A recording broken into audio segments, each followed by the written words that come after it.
Hey, welcome to Viking Preparedness. I am Pastor Joe Fox, and this is take 5. If we go to take 6, I'm going to get some coffee. I know I haven't been posting a lot the last week. That's because I have been so super busy, and we're going to talk about that in this video and a little bit in another video. What I've been doing is significantly upgrading my solar capabilities here at Shofar Mountain. And had a friend come down, a friend and brother Tim, who just helped us out in so many ways. And it was basically through the generosity, the giving spirit, the hard work, the technical know-how that two men, Tim and Maury, helped square us away. And what I did for the last week was significantly upgrade the house system, which I'm going to talk about here in a minute. And we also significantly upgraded our drinking water well. We did some other little things here and there too, but that's the two major things we did. I'll be talking about the water well later in another video. Let's talk about solar for the homestead. We are off-grid. We don't have any utilities coming in here. And we decided we wanted to do power. Now, there's two basic ways to figure out how you're going to do solar. One way is to sit down and crunch numbers and figure out all of your needs. I want to be able to run this and this and this for so many hours and this and this and this. And then based on those numbers, you come up with a system, you buy that system, you install that system, and you're good to go. That's one way. That's not the way we did it. My wife and I said, okay, we have this much money, which was about $300, and we bought at the time the $200 Harbor Freight system, which had 60 watts of panels, and also a battery, which cost $100. The Harbor Freight system was $200, the battery was $100, and we put that thing together. And you know, it had, for those of you who care, the system from Harbor Freight came with the panels, 320 watt panels, a stand, a battery controller, charger, and a small inverter. That was it. And then we bought a deep cycle marine grade battery. And with that, you know, we played around and we could charge cell phones and stuff like that. I quickly upgraded it by adding a 100 watt panel to it. That was about another $100, so we had a $400 system. And we played around with that for a while until Tim, a true brother, came out and helped set up the system that you see behind me some time ago. And this consisted, I bought 4 of these panels. These are, for those of you who care, Grape 260 watt panels. I have 2 more elsewhere. I bought those, and then Tim came and helped us in many ways.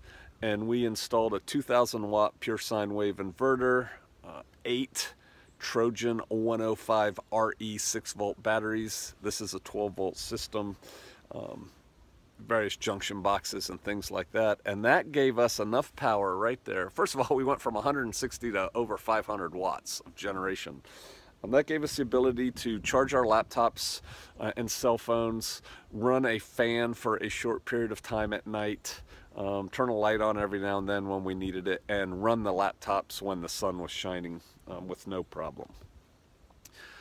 What we did this last week was this. These panels came courtesy of Maury, and I have 2 more, but right now we've got 4 set up, and these are 320 watt panels, each one of them. Those babies are over 6 feet tall each, and so whatever 320 times 4 is, it's that many watts. We added batteries to the system. This is a 24 volt system, and I now have 4 strings of 4 batteries, 16 batteries, the Trojan 105s, that these panels charge, and then a 2,000 watt 24 volt inverter, 24 volt inverter, charge controller, and things like that set up. And so we went from originally 60 to 160 watts. That was a huge jump of generation. Then we went to that system over there, which was from 160 watts to over 500, and then we went to this one, which is over 1,000. watts of power.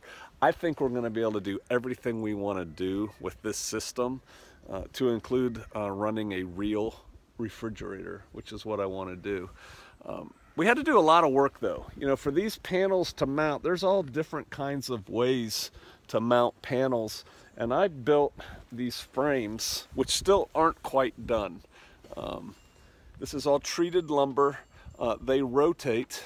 Can you see this right here on a thing? Let me come around this way. How am I going to do this? Come around this way. I built these frames. Tim helped me design them. We put a piece of pipe here and it goes into bolts over here so I can rotate it, because in the summer the sun is up higher and you want the panels flatter, about 70 degrees. This time of year about 30 degrees, and so they have to rotate. And right now I just have them propped. Can you see that down there? Can you see that? Let me see my hand. Where's my hand? Yeah, right down there. I have them propped up.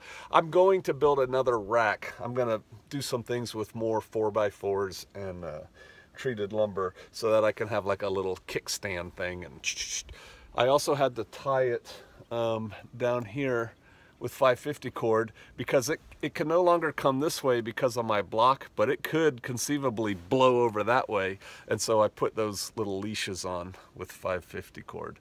And then I had to dig a ditch across this rocky Ozarkian soil, and we laid pipe and strung wires and did all those things to bring it into the house.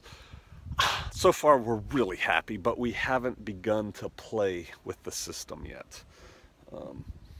But I think solar is pretty important. It's going to allow us to do a lot of things. We also, and did I tell you I got these panels from Maury? So thank you, Maury. Thank you, Tim. Tim also brought us a water pump and showed us how to use it. And it will pump water from our rain catchment system all the way through the house wherever we want it to go. We're going to be playing with that. And when I show you the water well video, that's eventually going to provide water, drinking water, all the way down to this house, after it makes a couple intermediate stops along the way. And so that's what I've been doing: building, constructing, thinking, carrying batteries by the boatload that weigh 68 pounds a piece. And yeah, I've been going to bed very tired every night, but man, we have a lot of power generation capability now.